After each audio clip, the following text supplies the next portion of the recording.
이번에는 인면에 대해서 이해를 해보는 시간을 가져볼게요. 이렇게 생긴 건물이 있을 때 인면도는 과연 어떻게 그려야 되냐?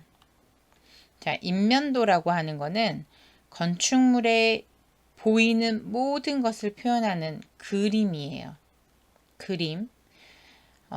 모든 것이라고 함은 마감 재료의 패턴. 예를 들면 돌에 우리가 매지라고 하는데 돌 놓으면 이렇게 해서 이렇게 돌 방향도 있잖아요.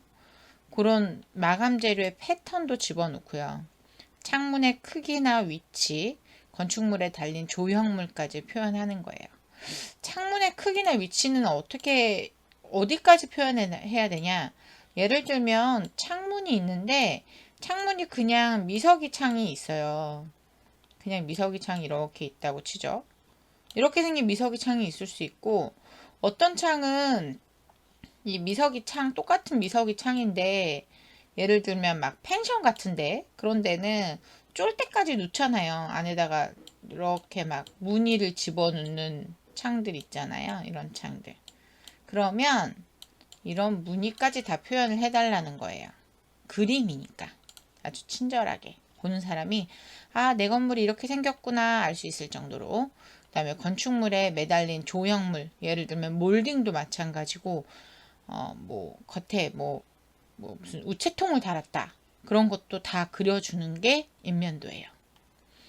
인면도를 부르는 명칭은 크게 두 개로 나뉘어요.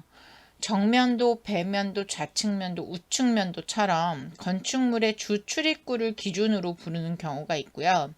동측면도, 서측면도, 남측면도, 북측면도처럼 방위를 기준으로 부르는 경우가 있어요. 일반적으로는 주출입구를 기준으로 하는 정배좌우 해서 정면도, 배면도, 좌측면도, 우측면도를 많이 쓰긴 하지만 주출입구가 여러 개인 건축물이라던가 주출입구를 설정하기 어려운 건축물인 경우는 동서남북을 쓰기도 하기는 해요.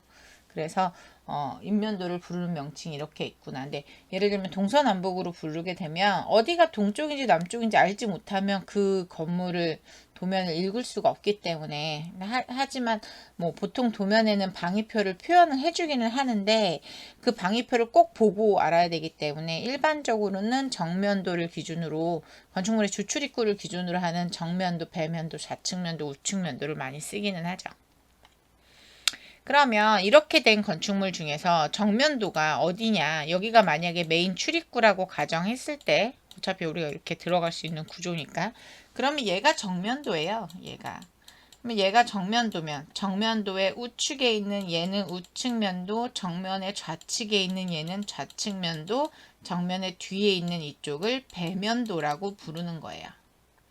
만약에 방위로 하겠다 하면 어딘가에 방위 표시가 그려져 있고 여기가 북쪽이라고 하면 이쪽이 북측면도가 되겠죠.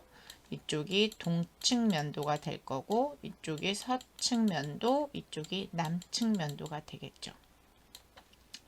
그러면 이제 우리가 정면도를 한번 그려보겠다는 거죠. 이 건물의 정면은 이렇게 생겼잖아요. 근데 정면을 보니까 1층과 2층이 턱이 없이 평평해요. 그냥. 그쵸? 턱이 없어요. 우리 이제 이쪽에서 보면 알겠지만 1층과 2층이 턱이 없이 평평하죠. 그러면 도면에서 표현될 때는 정면도에 이건 그림 그릴 때 여러분 이렇게 그리셔야 돼요. 정면도에서 가선을 따가지고 가선을 내려서 건축물의 높이만큼 1층이 형성되고 높이만큼 2층이 형성돼서 정면도는 니은자 형태이지만 앞에 요철이 없는 평평한 형태로 그려지는 거예요. 그러면 이제 좌측면도를 그려보자고요. 좌측면도 같은 경우는 이 건물은 1층이 튀어나와 있는 여기서 보면 알죠? 1층이 이렇게 튀어나와 있고 2층이 좁잖아요. 그러면은 좌측면도니까 이쪽에서 바라보는 게 좌측면도잖아요. 좌측면도를 그리려고 건물을 정면에서 좌측으로 걸어가서 한번 보니까 이렇게 생긴 거예요. 그러면 보시면 아시겠지만 얘는 이 파란색 면은 이 노란색 면보다 이 빨간색 면보다 앞으로 돌출돼 있어요. 그죠? 돌출되어 있는데, 자, 우리는 도면에서 우리는 2D로 도면을 그리니까 원근법을 활용을 해야 되는데 2D로 그릴 때 어떻게 원근법을 활용하냐? 우리가 평면도에서 벽체선을 진하게 해준 것처럼 앞에 튀어나온 거를 진하게 그려줍니다. 뒤쪽에 있는 건 약간 흐리게. 그래서 보시면 이렇게 보면은 요거를 잘 보셔야 돼요. 배치도를 지금 평면도도 좋고 배치도도 그렇고 돌렸죠. 아까는 얘가 가로 방향으로 이렇게 돼 있어서 여기 출입구 표시가 돼 있고 이렇게 돼 있었는데 이게 지금 내가 볼 수 있는 시선으로 돌린 거예요. 이거 돌리지 않고 작업하는 친구들 많거든요. 그냥 이 상태에서 그냥 쭉쭉 떼서 작업하는 친구들 많은데 그렇게 하면 아무리 똑똑한 친구들이라도 실수를 할 수밖에 없어요. 그래서 실수를 방지하기 위해서라도 이렇게 회전을 좀 해서 그리시면 되고, 회전을 해 보니까 이렇게 가선을 따서 건축물을 그리는데 보시면 밑에가 노란색으로 진하게 돼 있죠. 요 부분이 앞으로 튀어나와 있으니까 노란색으로 진하게 표현이 돼 있고, 이 위쪽 부분은 이 뒤쪽에 있는 거잖아요. 사람이 여기서 쳐다봤을 때는 얘는 뒤쪽에 있는 거잖아요. 그러니까 이렇게 흐리게 표현이 되는 거예요. 좌측면도. 자, 그러면 배면도를 보자고요. 배면도 역시 요 앞에 뭐 테라스 같은 공간이 있어서 얘가 이 빨간 아이가 뒤로 후퇴가 돼 있는 상황인 거죠. 후퇴가 돼 있는 상황이기 때문에 그림을 그려줄 때는 얘 파란색이 앞으로 튀어나오게, 얘는 뒤로 들어가게 그림을 그려줘야겠죠. 그래서 파란색은 진하게, 얘는 흐리게 그림을 그려줘서 이렇게 보시면 이것도 회전시켜 놨죠. 로테이트 하면서 그리는 거예요. 회전시켜서 가선을 따서 끝선을 맞춰서 아래 부분을 먼저 만들고 윗부분을 만들고 이렇게 해서 도면 자체에도 농도를 주는 거예요. 교수님이 이렇게 출력되지 않고 CAD로 보여주는 건 좀 더 잘 보이라고. 출력물로 봐도 이렇게 농도가 보이지만 CAD로 보면 더 잘 보이기 때문에 이렇게 보여주고 있는 거예요. 자, 이번에는 우측면도, 건축물의 우측면도인데, 우측면도를 보니까, 얘네 두 면이 다 일자로 맞아 있는 우측면이다. 그러면 표현을 어떻게 한다? 회전시켜서 우측으로 회전시켜서 가선을 내려가지고 표현을 하시면 돼요. 이렇게 하면 건축물의 외곽선이 완성이 된 거고요. 사실은 지금 요거는 교수님이 여러분들 이해하기 편하라고 배치도로 막 돌렸지만 평면도로 할 때는 예를 들면 1층 평면도, 2층 평면도 이렇게 갖다 놓고 요렇게 가선 따서 이렇게 그리는 거예요. 그러다 보면 평면도에 여기에 창이 있었네 그러면 창을 여기다 그리게 되고, 여기 문이 있었네 문을 그려주고, 여기에 창문 있었네 그럼 창문 그려주고, 이런 식으로 평면도를 두 개를 같이 겹쳐 놓고 그림은 그려야 돼요. 자, 조금 전에 본 거를 한번 그리는 연습을 해보자고요. 제대로. 얘가 만약에 1층 평면도고 요게 2층 평면도라면 그냥 여러분 눈에 띄기 좋게, 아직 우리가 창문 그리는 건 안 배웠기 때문에 창문 위치는 그냥 이렇게 크게 표시를 해놨어요. 대충. 그러면 정면도를 그릴 때는 얘를 한번 복사해서 정면도는 어디서? 사람이 여기서 쳐다보는 거잖아요. 사람이 여기서 쳐다보는 게 정면도이기 때문에 둘 다 여기서 쳐다볼 수 있게 줄을 세워놔야 된다는 거죠. 어떻게 줄을 세우냐?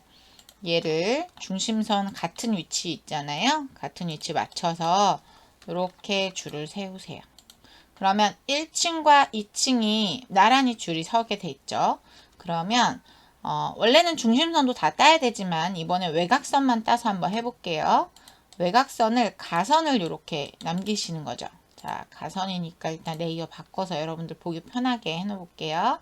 가선을 이렇게 표시를 하는 거예요. 2층 가선은 이 부분인데, 여러분 헷갈리게 1층부터 할까요? 자, 다시. 자, 가선을 1층 부분에 이렇게 외곽선을 따는 거예요. 가선 외곽선을 따면, 이렇게 생겼네? 그러면 밑에 중심선 하나 그리고, 우리가 층고선이 만약에 층고가 3천이다. 그러면 3천만큼 옵셋해서 그리는 거예요. 그러면 여기가 외곽선이구나. 그러면은 외곽선이 그려지는 거죠. 근데 그렸는데 여기 창문이 있네. 그러면은 창문의 위치도 이렇게 가선을 따주세요.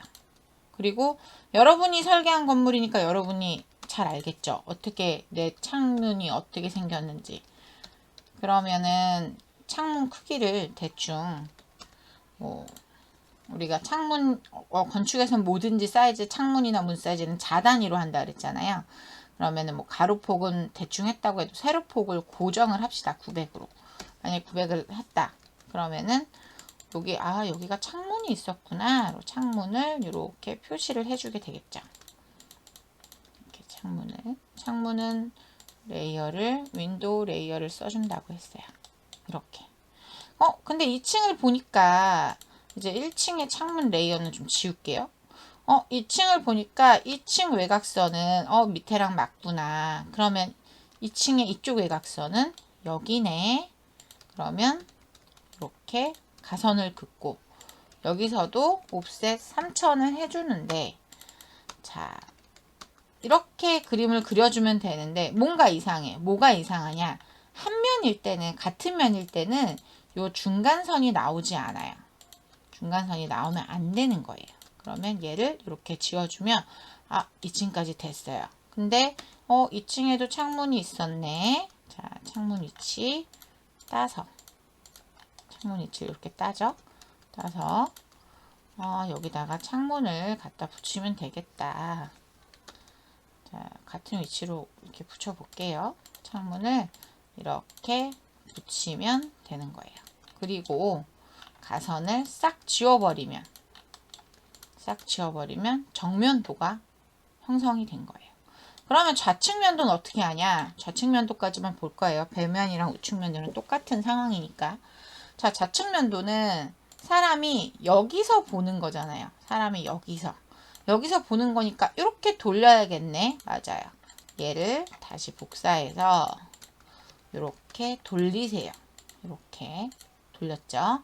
그리고 얘를 어떻게 한다고요? 똑같은 위치로 어딘가 뭐 코어가 됐든지 대부분은 이제 코어의 위치가 전층 동일하니까 코어의 위치의 중심선으로 하면 이제 대부분의 경우는 맞는데 아닐 수도 있어요. 도면에 따라서. 그래서 모두 중심이 같은 곳에 중심의 위치를 그러니까 건축물의 중심이 층별로 같은 어느 곳인가를 맞춰서 줄 세워 놓는 거예요. 그러면 세로 라인이 맞았네. 그럼 얘 같은 경우는 똑같이 땅이 연장됐다고 치고 자 외곽선을 원래 중심선부터 내리는 거랬어요. 중심선이 꼭 있어야 돼요. 도면에는 여러분한테 편의를 위해서 그냥 외곽선만 먼저 보여주는 거예요. 자 외곽선을 이렇게 내렸더니 여기가 1층의 외곽이 이렇게 되지. 자 층고는 3000이랬어. 그러면 여기다가 이게 외곽선이구나. 그리고 창문이 있네. 창문의 위치 잡아서 옆에 있는 애 그냥 복사해 갖고 올게요. 이렇게 잡아서 이렇게 하니까 창문이 됐다. 그러면 1층 완성됐는데 2층은 이쪽 끝라인은 같구나. 그럼 이쪽은 안 같잖아요.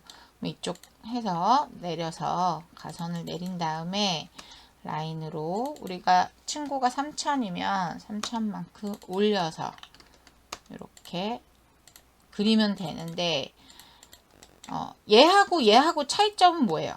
얘는 이 면이 위아래가 같은 면이에요. 우리 아까 투시도 그림에서 봤겠지만 같은 면이잖아요.